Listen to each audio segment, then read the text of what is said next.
Praise the lord. ప్రభువైన యేసుక్రీస్తు వారి పరిశుద్ధ నామములో మీ అందరికీ నా హృదయపూర్వక వందనాలు తెలియజేస్తున్నాను. మరొక చక్కటి దినాన్ని ప్రభువు మనకు అనుగ్రహించారండి. అందుని బట్టి దేవదేవుని స్తుతిద్దాం. మన జీవితంలో మనం పొందుకుంటున్న ప్రతి మేలును బట్టి మనము ప్రభువుని స్తుతించే బద్దులమై ఉంటున్నాం. ఈ దినాన దేవుడు మన కొరకు సిద్ధపరిచిన వాక్య భాగాన్ని చదువుకుందాం రండి. కొరింథీయులకు రాసినటువంటి మొదటి పత్రిక 1వ అధ్యాయము 10 నుండి 12 వచనాలు మనం చదువుకుందాం.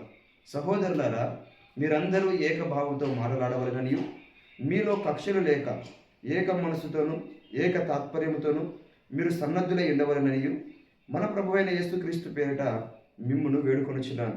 నా సహోదరులారా, మీలో కలహములు కలవని మిమ్మల్ని గూర్చి క్లోయే ఇంటి వారి వలన నాకు తెలియవచ్చును. మీలో ఒకడు నేను పౌలు వాడను, ఒకడు నేను అపోలో వాడను, మరి ఒకడు నేను కేఫా వాడను, ఇంకొకడు నేను క్రీస్తు వాడనని చెప్పుకొనుచున్నారని నా తాత్పర్యము. ప్రేమేటువంటి వారులారా, పౌలు కొరింథీ సంఘంతో మాట్లాడుతూ చెప్తున్న మాట ఏంటంటే, మీరు ఏకభావము, ఏక తాత్పర్యము, ఏక మాట కలిగి ఉండాలని మిమ్మల్ని వేడుకొనుచున్నాను అంటున్నాడు. అవును ప్రియులారా, క్రైస్తవ జీవితంలో అత్యంత ప్రాముఖ్యమైనటువంటి లక్షణాలలో ఒకటి ఐక్యమత్యం లేదా ఏక మనస్సు, ఏక భావము. ఎందుకంటే మనమందరము రక్షణ పొందుట ద్వారానే, క్రీస్తు రక్తంతో కడగబడ్డ ద్వారా ప్రభు అయిన యేసుక్రీస్తు అను ఒక్క శరీరంలో మనం అమర్చబడి ఉన్నామన్న సంగతి మనం మర్చిపోకూడదు.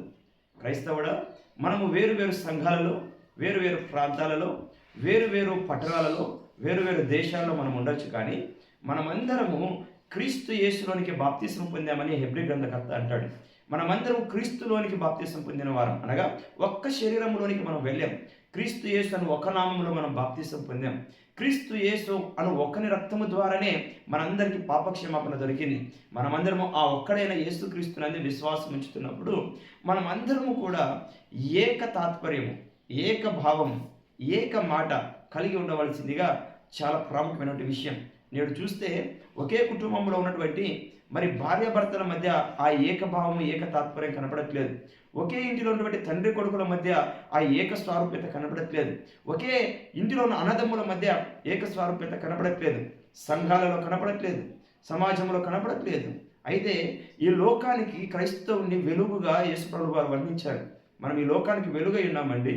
ఈ లోకంలో ఉన్నవారు ఐక్యమత్యము అనే దానిని మన దగ్గర నుండి నేర్చుకోవాలి. ఐక్యత అనే దానిని మన దగ్గర నుండి వారు తెలుసుకోవాలి.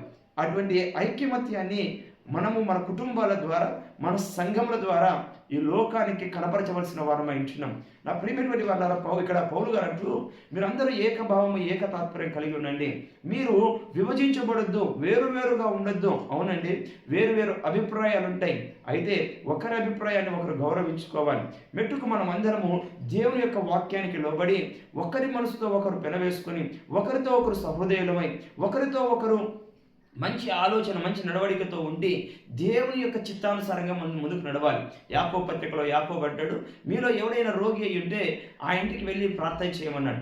ఎవరికైనా శ్రమ కలిగితే మీరు ఆ ఇంట్లోనికి వెళ్ళి వారిని ఓదార్చమన్నాడు. ఎవరికైనా సంతోషం కలిగితే సంతోషించు వారితో కలిసి సంతోషించమన్నాడు. దుఃఖించు వారితో కలిసి దుఃఖించమన్నాడు. శ్రమలోను సంతోషములోను ఏకముగా ఉండడమే, ఒకటిగా ఉండడమే క్రీస్తు యేసు శిష్యుల యొక్క లక్షణం. ఈ లోకంలో క్రీస్తు యేసు యొక్క నిజమైన శిష్యులుగా మనం ఇటువంటి ఏకభావాన్ని కలిగి వర్ధిల్లుదాం. ఇట్టి కృపధన్యత దేవుడు మనందరికీ దయచేయుగాక. God bless you all.